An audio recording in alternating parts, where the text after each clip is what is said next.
আপনি কি জানেন তিমি মাছ পানিতে থাকা সত্ত্বেও কিভাবে তার বাচ্চাকে দুধ খাওয়ায়?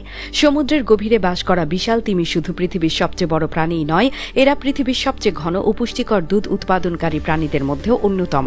তিমির বাচ্চা জন্মের পর প্রতিদিন প্রায় 200 লিটার দুধ পান করে। অবিশ্বাস্য হলেও সত্যি, এই দুধ পান করে বাচ্চা তিমি দিনে প্রায় 90 কেজি পর্যন্ত ওজন বাড়াতে পারে। এখন প্রশ্ন হলো, দুধ তো পানির মতোই তরল, তাহলে বাচ্চা তিমি সেটা কিভাবে পান করে? এই দুধ কি পানিতে মিশে যায় না? উত্তর হলো না, এই দুধ পানিতে মিশে যায় না। তিমির দুধ অত্যন্ত ঘন, হালকা ক্রিমি বা সবুজাভ রঙের হয়।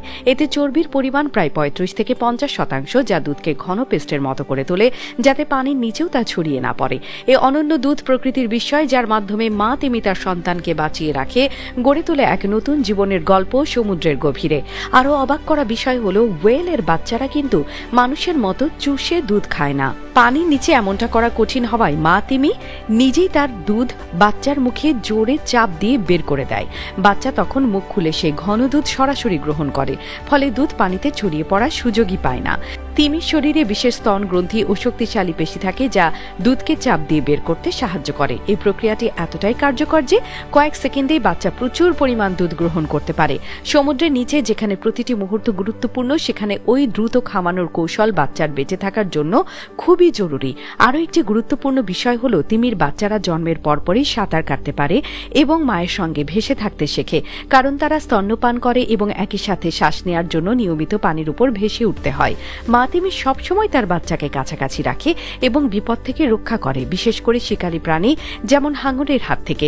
দুধের পুষ্টিগুণের কারণেই বাচ্চা তিমির বৃদ্ধি এত দ্রুত হয়। কয়েক মাসের মধ্যেই তারা কয়েক টন ওজনের হয়ে যেতে পারে। এই দ্রুত বৃদ্ধি তাদের সমুদ্রের কঠিন পরিবেশে টিকে থাকতে সাহায্য করে। অনেক প্রজাতির তিমি বছরে হাজার হাজার কিলোমিটার পাড়ি দেয়, আর সেই দীর্ঘ যাত্রায় বাচ্চাদের শক্তি যোগায় এই দুধ। আরও মজার বিষয় হলো, তিমির দুধে ল্যাকটোজ, চিনি তুলনামূলক কম থাকে, কিন্তু ফ্যাট ও প্রোটিন অনেক বেশি। ফলে এটি পানির সঙ্গে মিশে যায় না এবং দ্রুত শক্তিতে রূপান্তরিত হয়। এই বৈশিষ্ট্যটি সম্পূর্ণভাবে সমুদ্রের জীবনের সাথে মানিয়ে নেওয়া একটি বিশেষ অভিযোজন। সব মিলিয়ে তিমির দুধ খাওয়ানোর পদ্ধতি শুধু অদ্ভুতই নয়, এটি প্রকৃতির এক অসাধারণ ইঞ্জিনিয়ারিং। যেখানে পরিবেশ যত কঠিন, সেখানে অভিযোজন তত নিখুঁত। আর সে কারণেই পৃথিবীর সবচেয়ে বড় এই প্রাণীটি তার সন্তানকে সমুদ্রের গভীরেই নিরাপদে বড় করে তুলতে পারে।